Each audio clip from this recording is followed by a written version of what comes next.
faixa de servidão instituída de linhas de transmissão. Isso aqui é até proibido, né? É quando você tem linhas de transmissão da CPFL, eles mesmos impedem o plantio, se bem que a gente vê isso direto.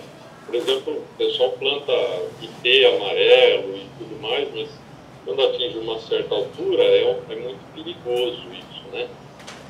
Então, fica dispensado de autorização ambiental quando tiver que fazer o corte, porque alguém plantou ali alguma coisa que não devia. Né?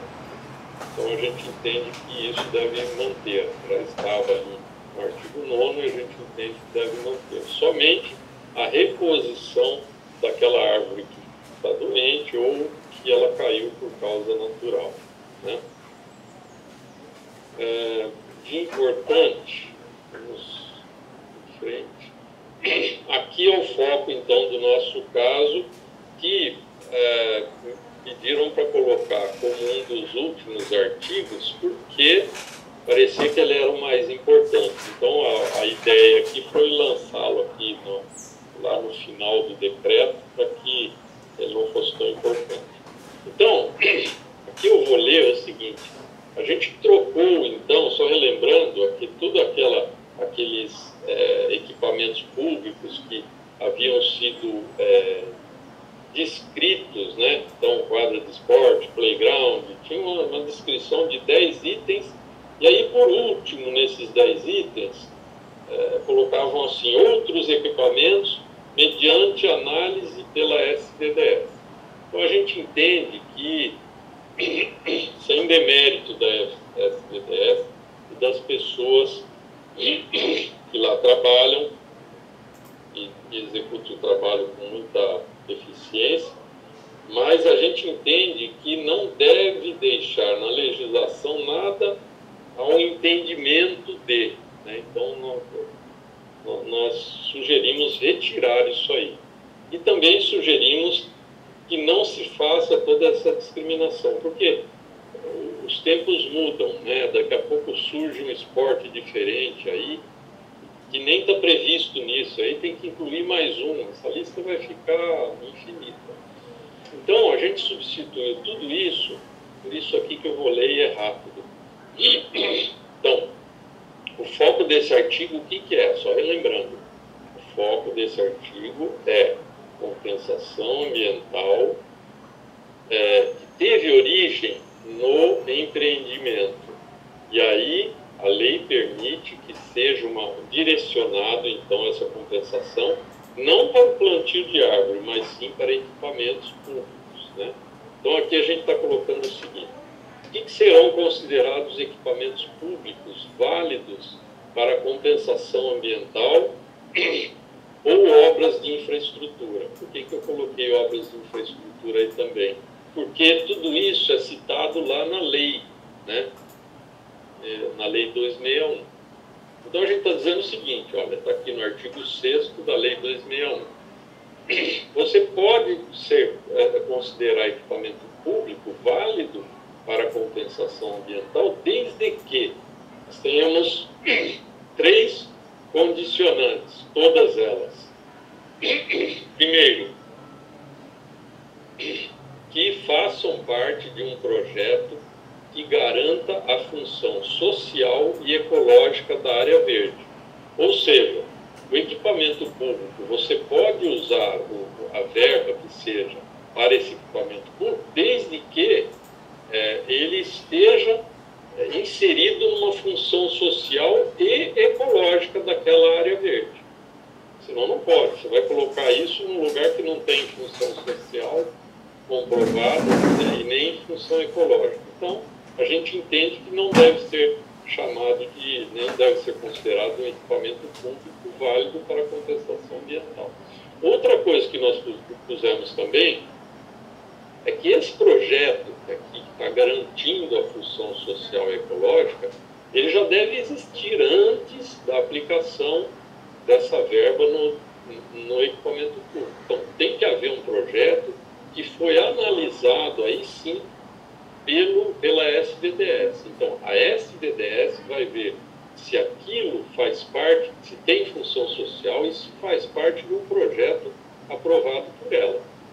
Segundo ponto, ele também ter que ser demandado em caráter de premente necessidade, né? Por que isso? Você pode ter a função social, a função ecológica, fazer parte de um projeto, mas se esse projeto não tem uma necessidade premente, então não deveria ser contemplado agora, né? Quando ele se tornar uma necessidade, então aí sim que se aplique, ao invés de plantio de árvore, que possa sim ser aplicado nesse equipamento público. E terceiro, Pode fazer uma observação rápida? Pode, claro. Nesse caso aí, dessa segunda e mesmo da primeira, é por conta dessas reflexões que a gente convidou as demais secretarias para participar. Porque a gente conhece gente nova chegando, né? Da cultura, por exemplo, e eles talvez não identifiquem que é por conta de demandas da cultura, por exemplo, que a gente inseriu essa alteração. Sim. Eu não sei se isso pode ser melhorado ainda, eu acredito que sim, mas a ideia é que o objetivo seja totalmente efetivado, né? Então, por exemplo, se você tem, vou dar uma sugestão aí, se você vai fazer uma praça enorme, envolvendo plantio de árvores nativas e tudo mais, ou se você está fazendo uma proteção antes de uma área de mata nativa, então você pode criar um parque, que aí você incentiva a convivência humana e tudo isso, que foi muito melhor explicado aí pelo pessoal do Verde, né, do que eu, mas, enfim, a ideia é essa. Então, se você vai ter essa complementação dessa obra com isso, então eu entendo que é uma necessidade premente. Agora, se você vai fazer só isso e o resto não tem como fazer agora, então não é uma necessidade premente, né? É mais ou menos isso. Então, quer dizer, a gente está limitando, né, a utilização dessas compensações. Então é preciso que haja uma comprovação, que aquilo realmente seja necessário. E aí, por último, a condicionante que a gente está colocando é que essa compensação ambiental tenha como origem a área edificada de empreendimentos imobiliários. Isso já está dito aqui na lei, né? A lei 261, mas nós estamos deixando mais claro ainda, né? Então, só no caso de empreendimentos imobiliários é que vai poder usar isso aí. Esse B seria a mesma coisa, né? As mesmas condicionantes, só que no caso aqui é quando você quer direcionar essa compensação ambiental para ações pontuais de educação ambiental, né? Então a gente está entendendo aqui que a lei diz ações pontuais de educação ambiental, equipamentos públicos e obras de infraestrutura também, né? Então, eu separei aqui, nesse caso, ações pontuais de educação ambiental, com as mesmas condicionantes. Tem que fazer parte de um plano de ação.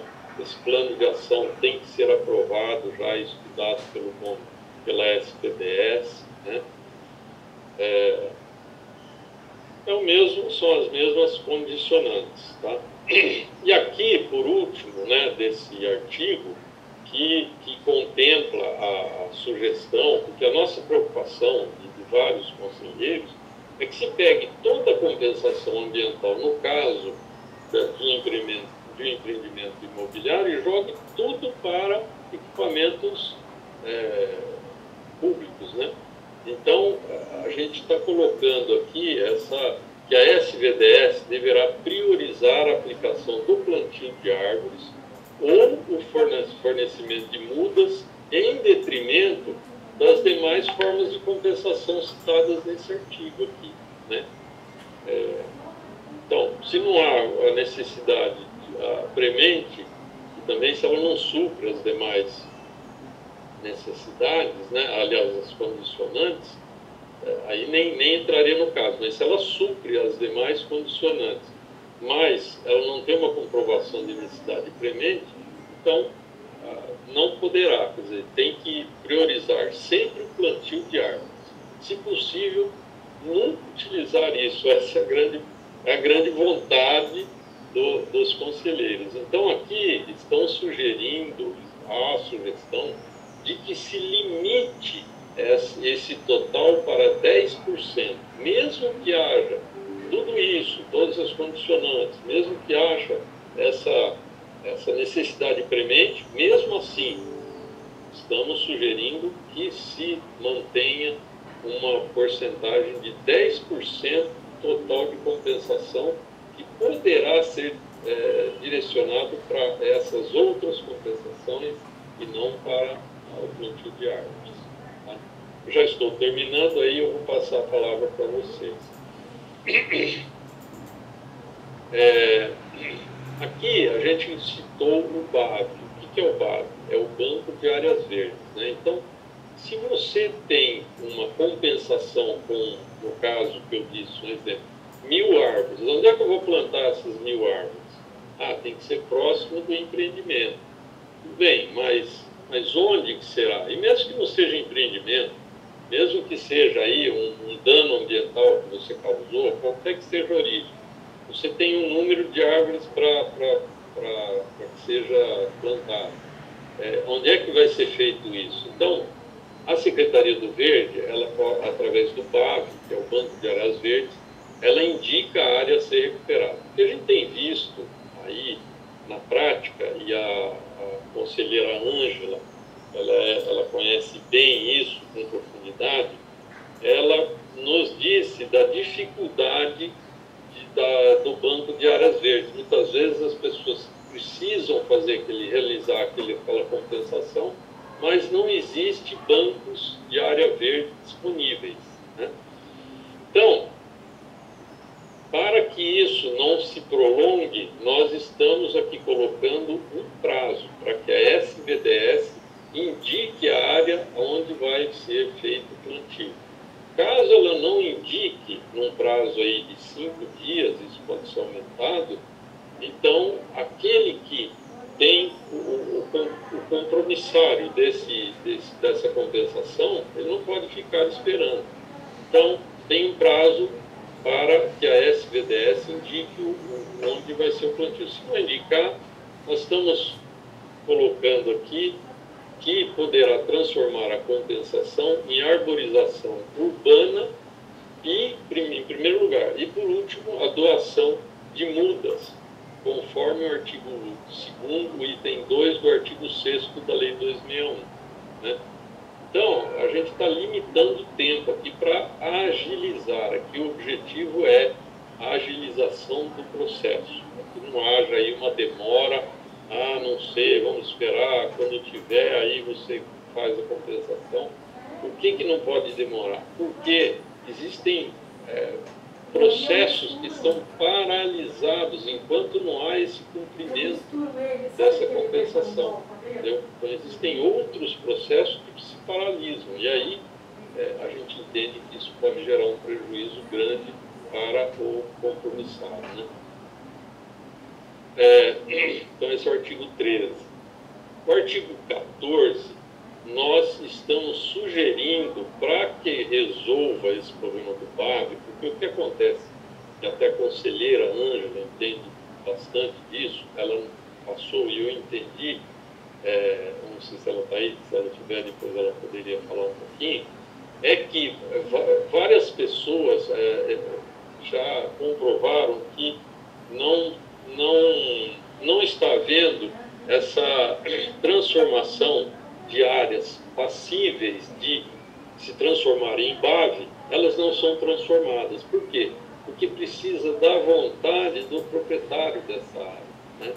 Então, eles não estão sendo mobilizados ou não estão se mobilizando. Eu não posso lhe dizer o que é.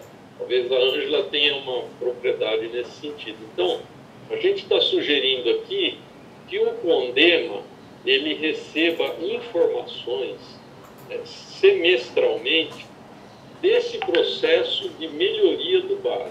Então, a gente entenda que isso é um projeto, é um problema que nós temos que colocar foco nele. Então, vamos aí instituir datas semestrais para que a SVDS, em conjunto com o CONDEMA, traga esse assunto à pauta e que a gente possa, em reuniões, chegar a ações, a um planejamento para que haja uma melhoria desses bancos de área verde. Senão não adianta, a gente especifica tudo que tem que ser feito com compensação, mas a pessoa não consegue realizar o plantio, não consegue realizar a compensação, então não adianta. Então nós estamos aqui colocando que cabe ao SVDS instituir imediatamente o plano estratégico para o incremento de áreas do BAV de Campinas. Então, a SVDS deverá apresentar o planejamento acima citado, bem como seus resultados, semestralmente ao CONDEMA. Estamos colocando aqui no mês de março e setembro. Tá? Então, por quê? Porque isso passa a ser uma coisa rotineira. Até o momento em que estiver sobrando BAV, aí a gente não se preocupa mais com isso. Né?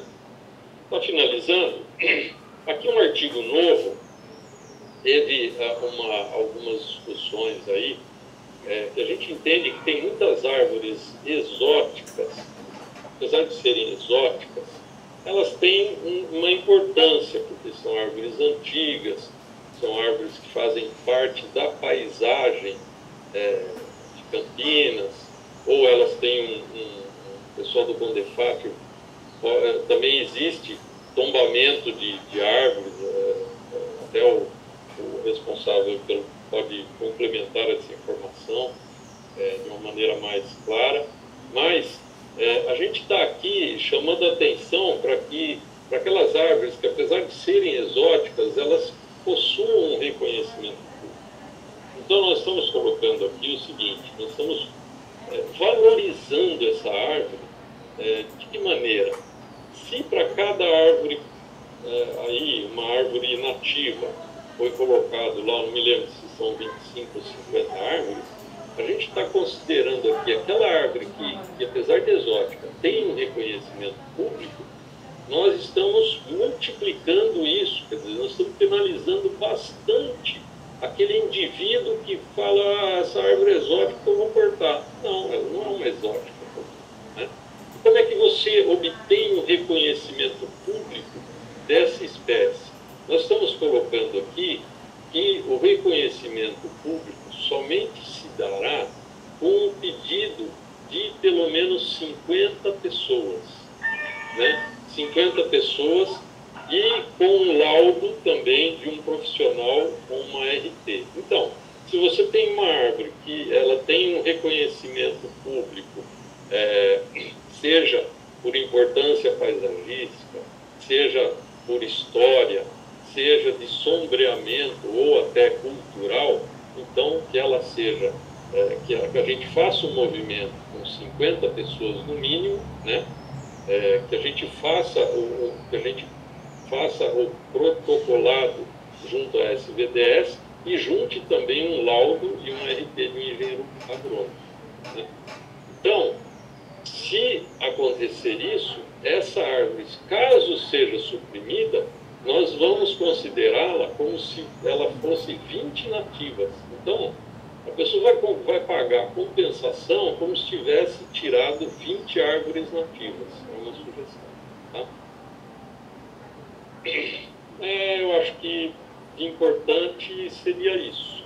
Eu gostaria de abrir a palavra para as pessoas, se o Carlos puder aí ir colocando pela ordem, né, abrindo a palavra, eu fico à disposição.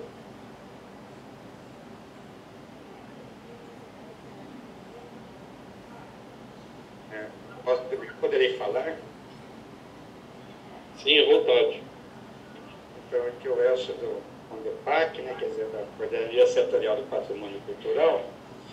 E aí eu vi sua explanação dizendo que faltam áreas de compensação, né, que a Secretaria do PI tem dificuldade para isso, né? E nós no tombamento dos mais de 140 fragmentos, né, que a Dionete identificou, e a gente fez o tombamento e colocou uma regulamentação da área envoltória, né, de 30 metros de estabelecimento de mata-escola. E essa mata-escolta tem que ser de espécies nativas e tudo mais. Em torno de 25 metros, mais 5 metros de acero. Né? Uma forma de proteger o fragmento original, né? Que deu origem ao tombamento. E aí, eu acredito que essas áreas poderiam ser destinadas a essa área de compensação ambiental. Tá? Só que seriam, às vezes, propriedades privadas ainda. Então, seria, não sei como é que isso poderia. E da mesma forma, então, isso é um ponto. O segundo seria, isso que a gente vê por aqui, a pessoa vai fazer um empreendimento numa área que não tem vegetação, não é um pasto às vezes, então, e aí ela tem que destinar uma parte daquela área para replantio, né, de árvores e tudo mais. E às vezes do lado dela, próximo, vizinho, tem uma mata tombada. Às vezes 80% da área é tomada pela mata tombada. Ele também não poderá arrancar, né, deixar, não sei, 100%, vamos dizer, vai arrancar 80% e deixar 20%? Não pode, o tombamento impede isso. Mais ainda ele vai ter que fazer área de recomposição, né, de mata-escola. O que a gente já previu aqui, assim, tem discutido aqui, é o seguinte: será que essas áreas tombadas não poderiam ser comercializadas para pessoas, né, para empreendimentos, para empresas que precisam fazer compensação ambiental? Ou seja, no meu bairro, na região, o cara tem uma área lá só com mar, e venderia lá uma X metragem que seria a área de compensação ambiental do empreendimento dele. Ou seja, ele só estaria comprando uma parte da mata da outra, né, do outro cidadão lá do outro lado, no mesmo bairro, na mesma bacia e tudo mais. Ou seja, não teria que plantar uma árvore, nada, e só ajudaria a manter aquela... É uma forma da pessoa que tem uma área tombada não ser penalizada em termos de mata, né? Ele preservou, depois ele, às vezes, não pode obter algum lucro com aquilo. Isso seria uma forma de ele reaver um pouco do valor daquilo que ele preservou. Isso nós estamos pensando, não sei se isso está previsto nessa lei aí que vocês estão discutindo. Não, realmente. Só uma licencinha, um minuto. Eu, Carlos, né, secretário executivo do Conselho, e a Andréia, a secretária, temos uma reunião agora às 15 com o GEAPA.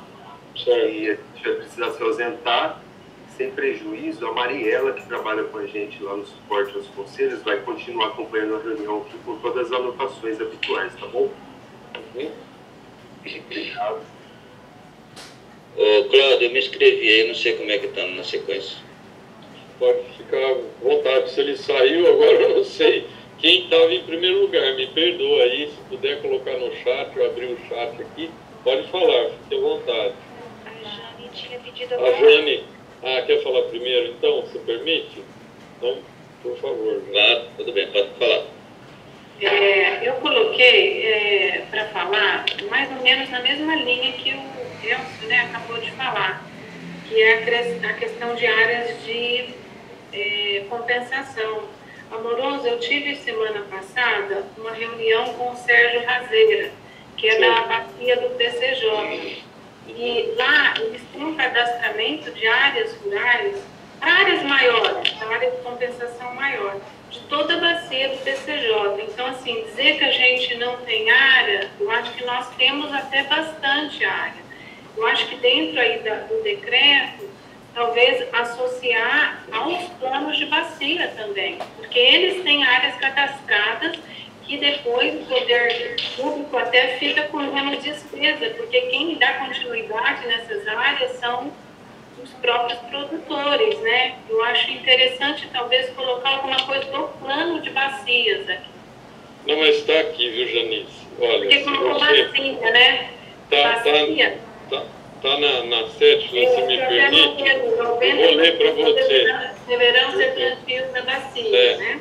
Não, tá assim, o artigo 7º da lei, ela deixa claro que deverá ser hierarquizada na seguinte forma. Resumindo, para não ler tudo, ela está colocando, ó, primeiro você planta a árvore aí do lado do empreendimento, depois um pouquinho para frente, depois... Isso eu estou falando assim, resumido, de uma forma simplificada. Mas ele fala aqui que deve ser, então, na microbacia contígua, tal, e aí, por último, vai onde você está falando. Então, a nossa preocupação, e existem alguns conselheiros também que sugerem, que seja feita no próprio bairro. Não, porque isso seria longe, né? Seria lá na área rural. Lógico, estou falando de casos de geração de passivos aqui próximo da área urbana. Então, muitos aí estão sugerindo que se possa fazer isso em ruas urbanas aqui de Campinas, né?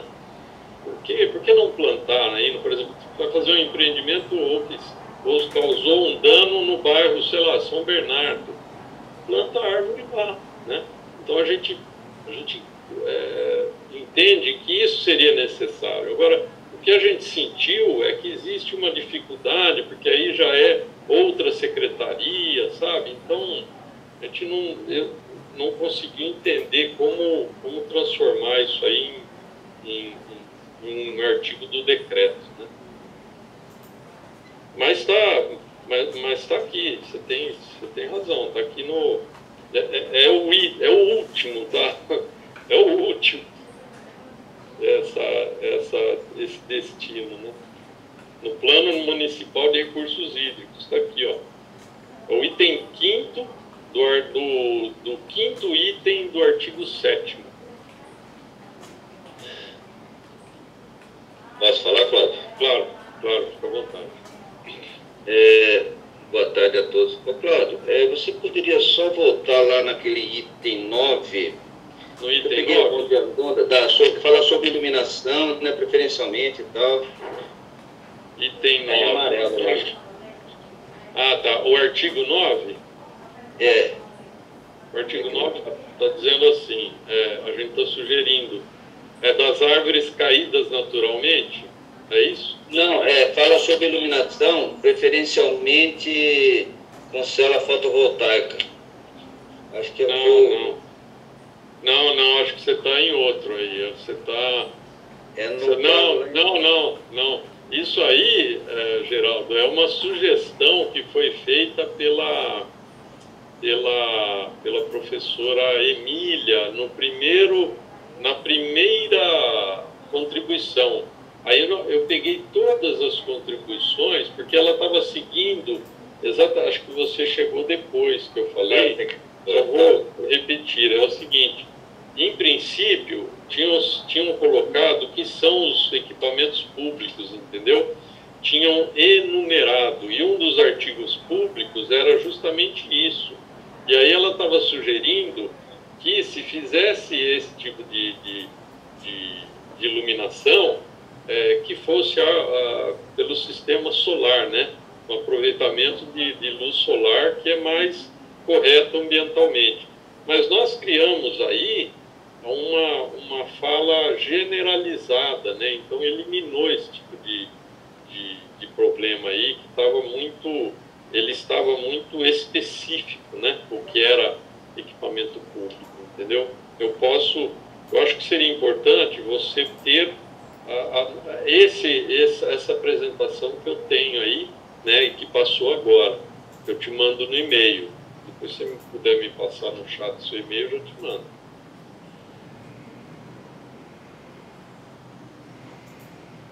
Alguém? É a Pia Paceto que está na ordem agora. Pois não, Pia. Boa tarde a todos. Eu gostaria, assim, de 2 pontos para falar a respeito de dois pontos.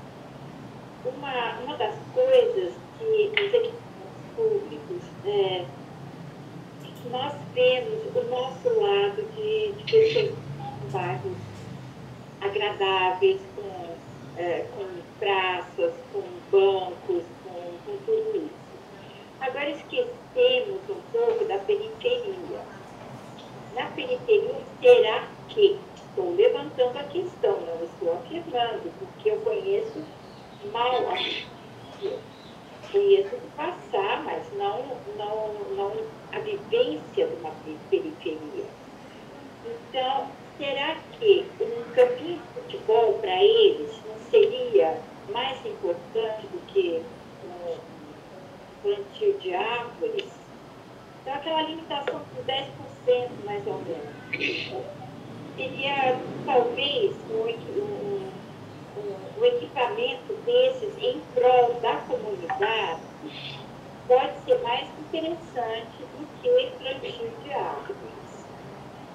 Isso é uma observação minha. Outra observação que aquele artigo, o último artigo que foi inserido, ele entra naquela coisa que nós tínhamos quando eu ingressei no artismo. Eu acho que essa árvore é tão bonita que vocês vão tirar. Eu acho que esse achismo, ele foi substituído quando fizeram toda a legislação ambiental digitalizada, os centros, as coisas estão com outra conotação, uma conotação muito mais séria agora. Então, esses achismos são eliminados. Naturalmente, por conta exatamente da digitalização, da informatização, foram eliminados. Então, fazer outro achismo. Mas é 50 pessoas que vão achar que... Então, é a minha observação, que esse artigo ele não caberia nesse decreto, ele é todo bem matemático. Eu posso dizer assim, ele é bem estruturado matematicamente. São minhas observações. Eu posso fazer um comentário na parte do campinho? Sim. Isso que a Pia falou, que é a necessidade de um campinho de futebol, foi por isso mesmo, Pia, que eu convidei as demais secretarias, a Secretaria do Esporte, a Secretaria da Cultura, a Secretaria da Educação, do Esporte, Educação e Cultura não fazem parte do Conselho, né? Habitação, saúde e educação fazem. Então, quando eu convidei as outras, foi justamente para a gente ter essa ideia de que eles vão saber quais os equipamentos são necessários e, da maneira como foi escrito, já vão deixar lá na Secretaria do Verde esse projeto esperando.